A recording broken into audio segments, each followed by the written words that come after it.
ng pag-asa nang tumulak papuntang Japan si Maricris Joson. May 18 taon na nakalilipas.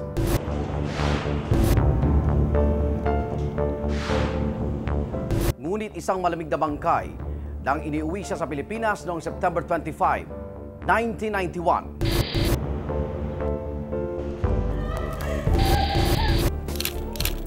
Sabi ng pamahalaan ng Japan, namatay siya dahil sa hepatitis.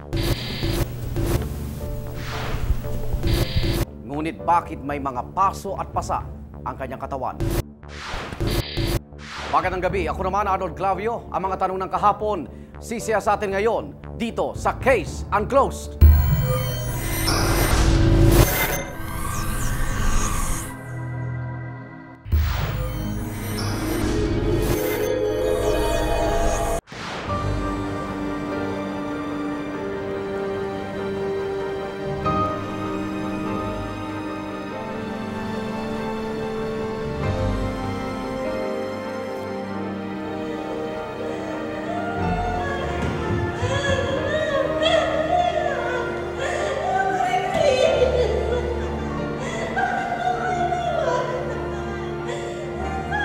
Gumuho raw ang mundo ni Oni Joson Pacheco noong September 25, 1991.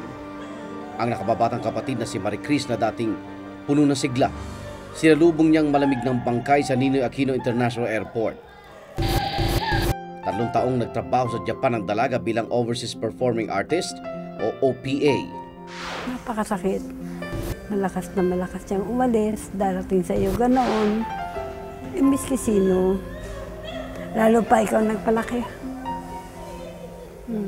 Siyempre masama sa loob mo. Ito pa raw ang unang pagkakataong sumalubong si Oni sa kapatid.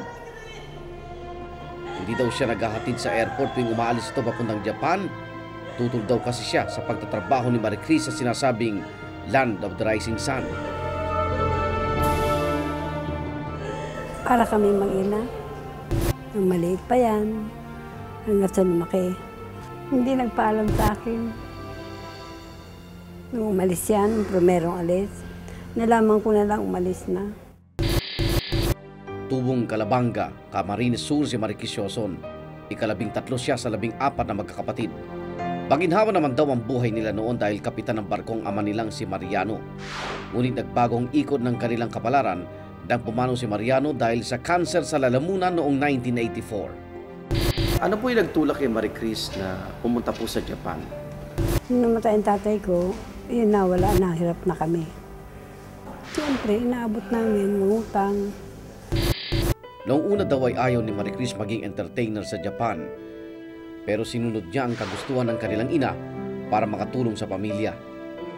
3rd year high school nang tumigil siya sa pag-aaral, matagal pa para maabot ang pangarap niyang maging nurse.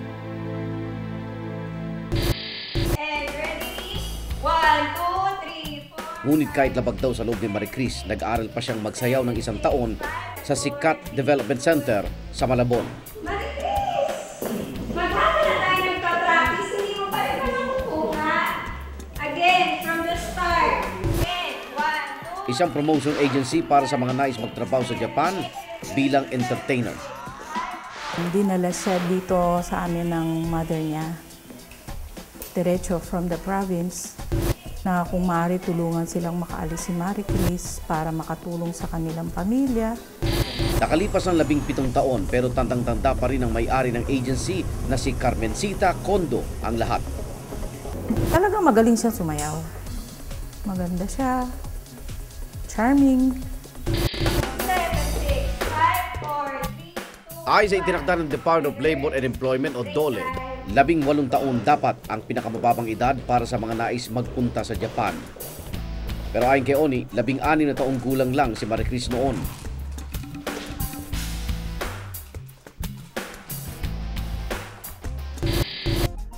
Dang tanungin namin si Oni at ang may-ari ng agency, tila nagtuturuan sila kung sino ang nagbago ng edad ni Maricris sa kanyang birth certificate. Ginawa ng ng agency. Na 22 ang age niya. 18 siya, alam ko. Kaya hindi ko alam kung inayos yun, pinagawa nila o ano, hindi ko alam. tumulak si Maricris noong 1989 papuntang Tokyo, Japan. Tinanggap na niyang siya ang magiging daan upang makaahon sa hirap ang kanyang pamilya.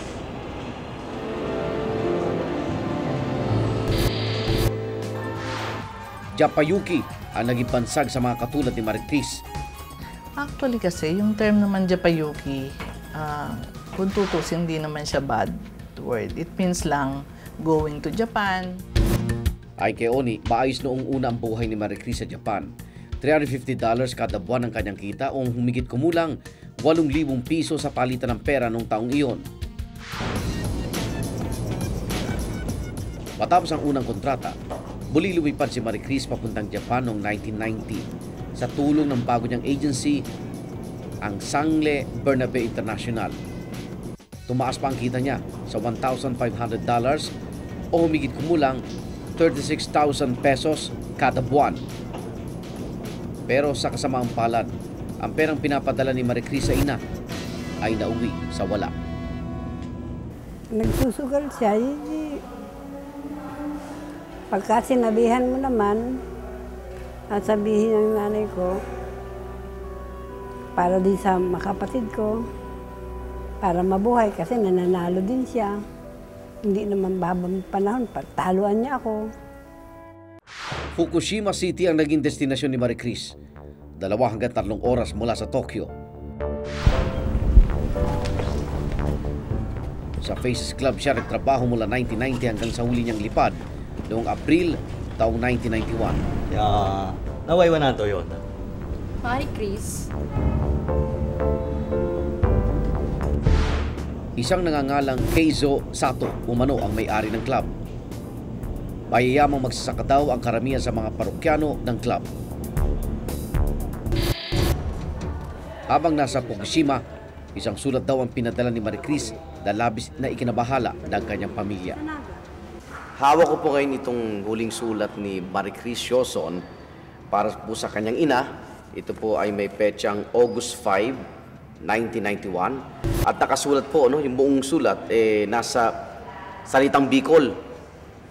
Pero ayon kay Nanay Oni, kapag isinalin ito sa Pilipino, ang ibig sabihin, wag lang kayo maingay, baka magkita-kita pa tayo.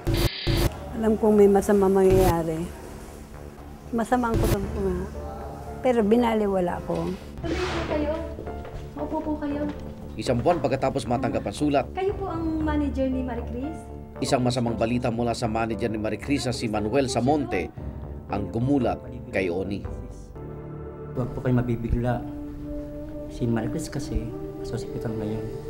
Ha? Bakit? Anong nangyari sa kanya?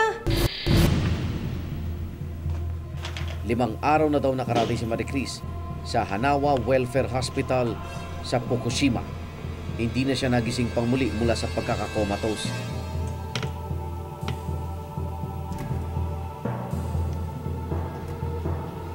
Dahil si Maricris may sakit. Nasa comatose. Lumalabas ang dugo sa ilong at sa tenga. Nagtaka ako. Paano lalabas ang dugo sa ilong, sa tenga, sa bibig, kung walang fracture?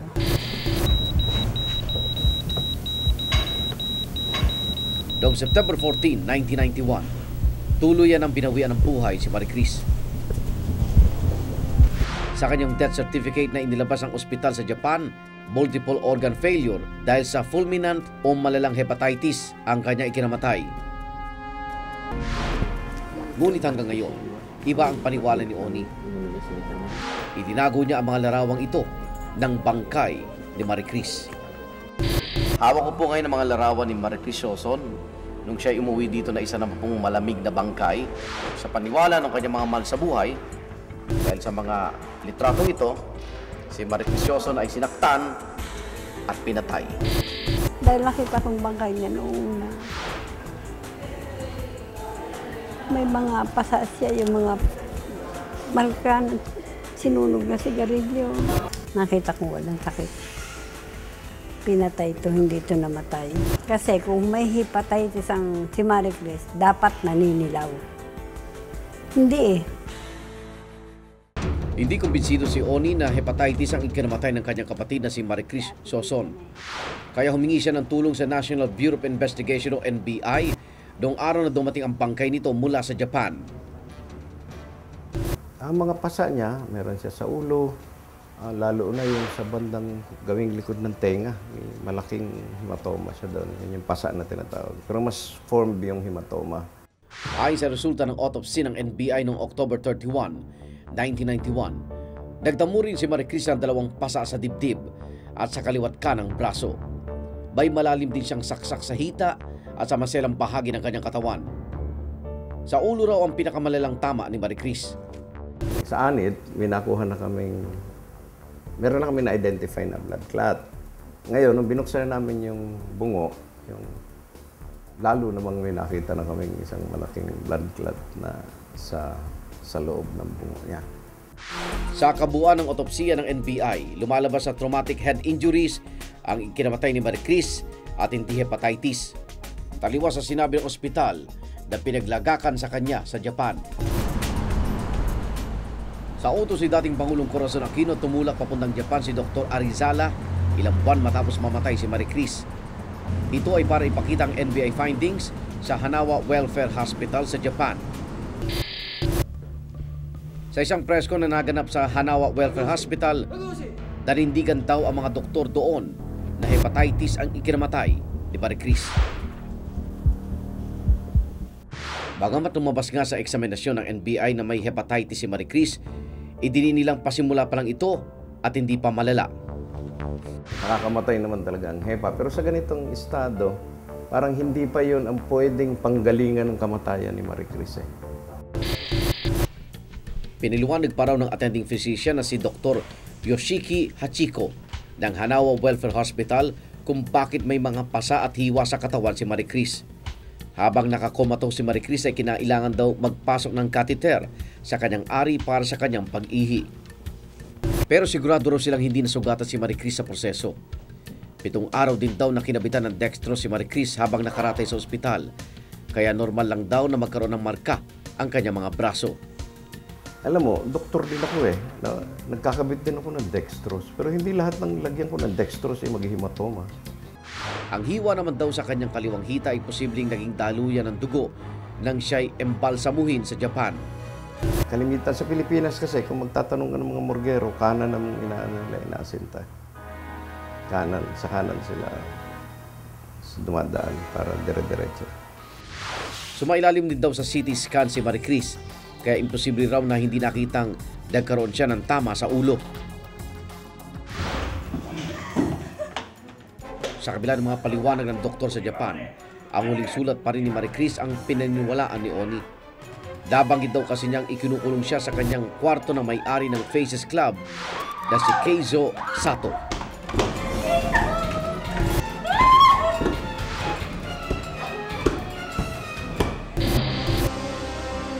Paniwala pa ni Oni, si Maricris ay pinagtulungang patayin ni na Keizo Sato at ang umano'y kasosyo nito sa negosyo na si Tanaka.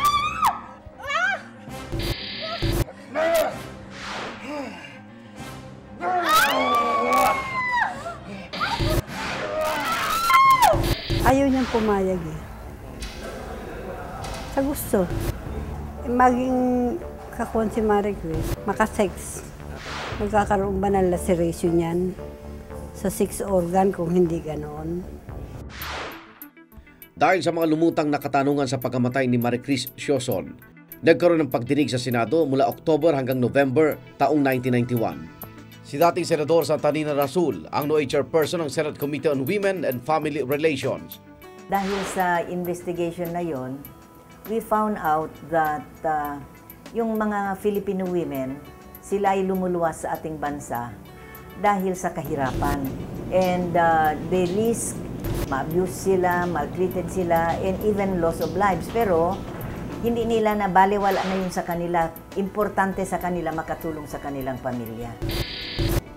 Pinag-aralan ng Senado ang magkasalungat na findings ng NBI at ng mga doktor sa Japan. Pero ayon kay dating Senator Rasul, mas naging matimbang ang anggulong si Maricris ay biktima ng karahasan. Dahil dito, inirekomenda ng Senado na kailangan ng mabigyang pansin ang mga kaso ng pang-aabuso sa overseas contract workers. Ito ang dahilan kung bakit naisabatas ang Republic Act 7192 o Women in the Development and Nation Building Act. This law mandated the allocation of a substantial amount of ODA, Official Development Assistance Funds. Pero sa kasamang palad, hindi rin naipatupad ang maayos ang nasabing batas. Wala akong nakikita na evidence na of compliance with that law. Meron rin mga agencies, lalo na halimbawa ang Department of Trade and Industry, Department of Labor, ang TESDA, nag-a-allocate sila ng specific programs para sa kapakanan ng mga kababaihan. Maraming training, halimbawa, maraming entrepreneurship programs. Sa kabila ng naging rekomendasyon ng Senado, walang naisang pang kaso laban sa Japanese employers ni Maricris Sioson. Hindi ko na na-follow up ano nangyayari, but ang point natin was in aid of legislation. So after that, so the executive, they're supposed to implement kung ano yung batas. Kung may kaso man, dapat sila na yon. Pero maging ang ating pamahalaan, tila nakatali raw ang mga kamay para gumawa ng sapat na hakbang upang malaman kung ano ang tunay na ikinamatay ni Maricris. Wala kaming panggastos na sapat na pera. Ano gagastusin ko? Dapat binigyan nila ng aksyon kahit na mahirap sana si Maricris. Tinulungan nila. As far as I can remember, the DFA and the DOLE were instructed by President Aquino to help the family. For the record, we tried to do the best we could during that time, the Aquino administration. Ang pagkamatay daw ni Maricris Sioson ang nagtulak kay dating Pangulo Aquino para magpatupad ng temporary ban sa pagpadala ng mga Pilipino sa Japan.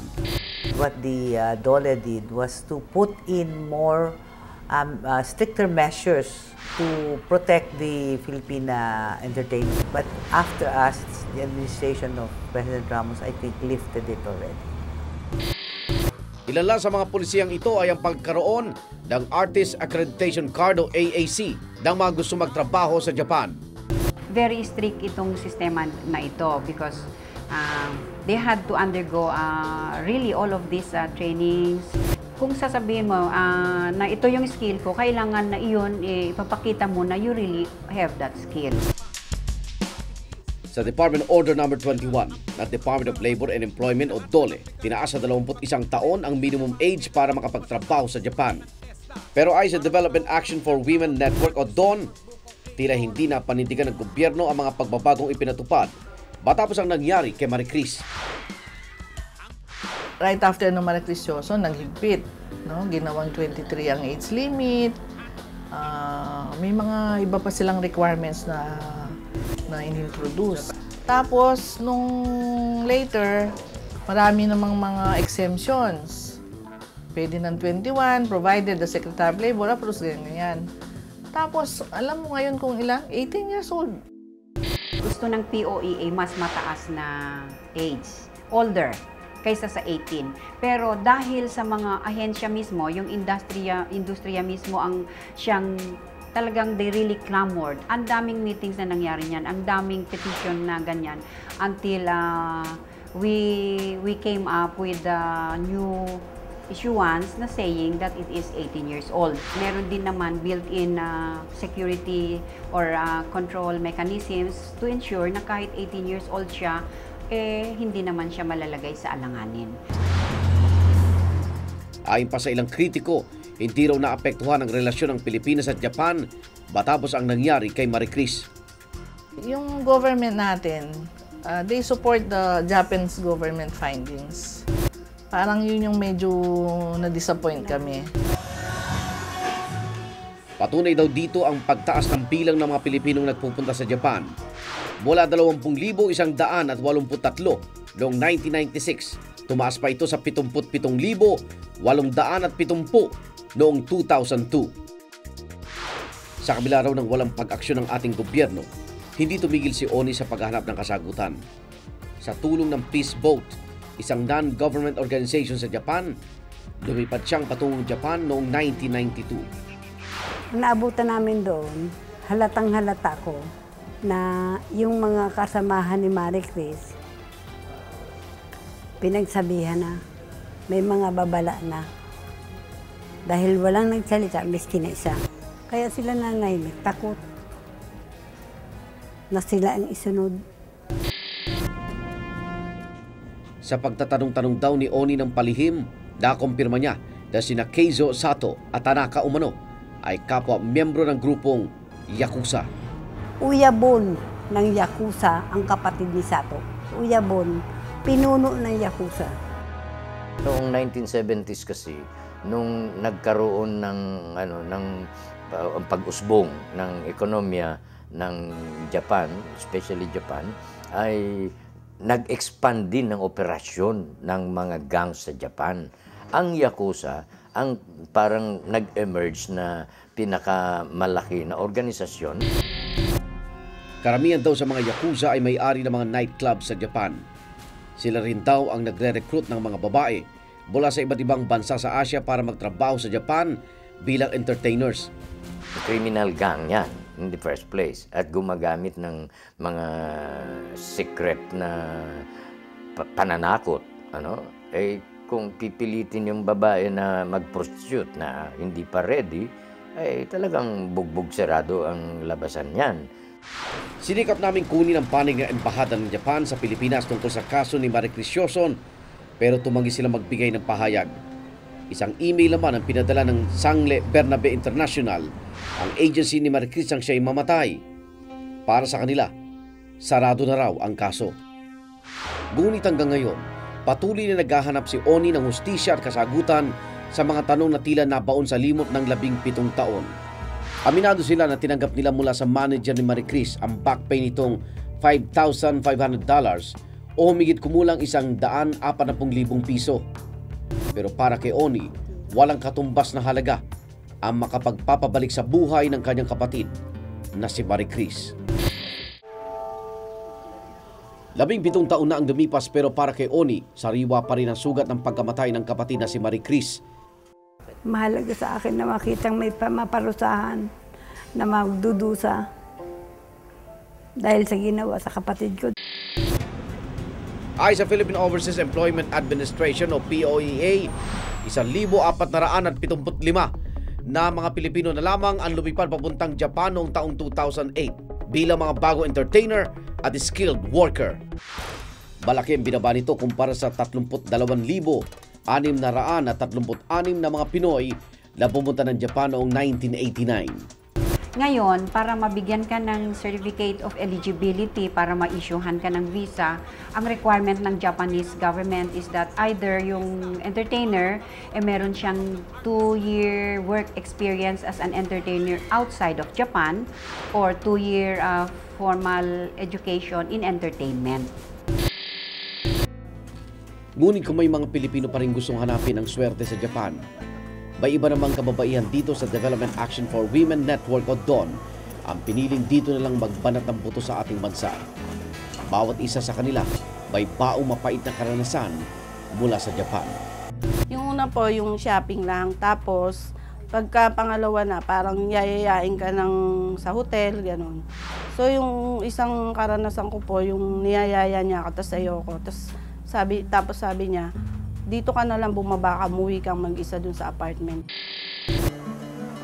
Dito, sinasanay silang manahi, maghabi, at magkaroon ng iba pang kaalaman na pwedeng pagkakitaan. Dapat mag-isip-isip muna sana sila bago sila humakbang kasi mahirap ang buhay ngayon eh. Lalo na sa palaran mo yung buhay mo sa ibang bansa na hindi mo gaano kabisado.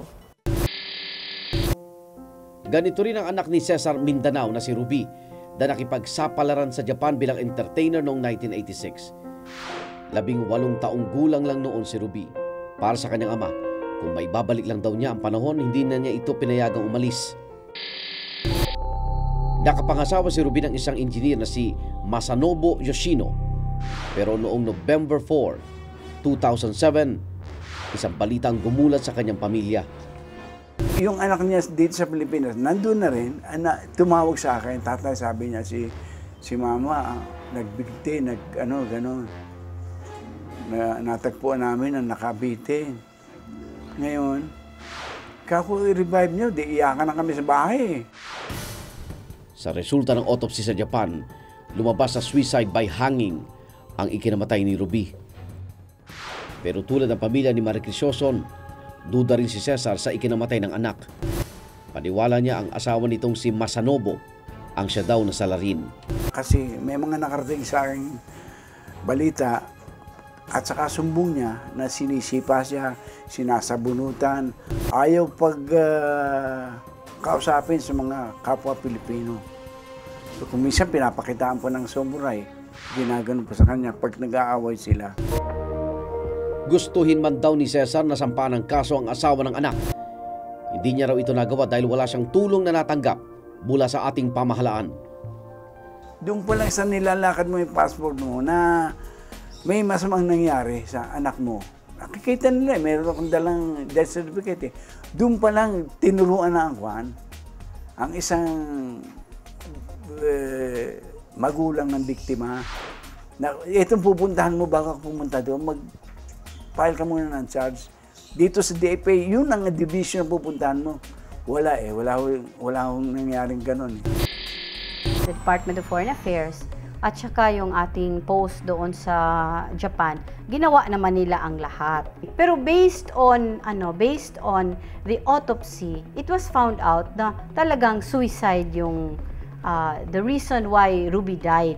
We also respect the findings of the medical legal officer and the authorities of Japan. Wala mang korteng nagpatunay na biktima ng karahasan si Ruby Mindanao o Marie Crisoson.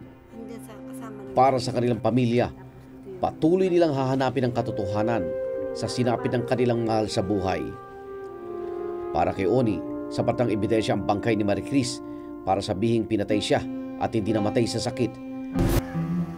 Ang tanging hiling ng kanyang mga naulila, patulungan sila ng pamahalaan na tila nagbubulag-bulagan sa mga kalagayan ng ating kababayan na inaabuso sa ibang bansa para hindi na maulit pa sa iba ang sinapit nilang kalbaryo. Hanggang sa susunod na Huwebes, ako naman Arnold Clavio.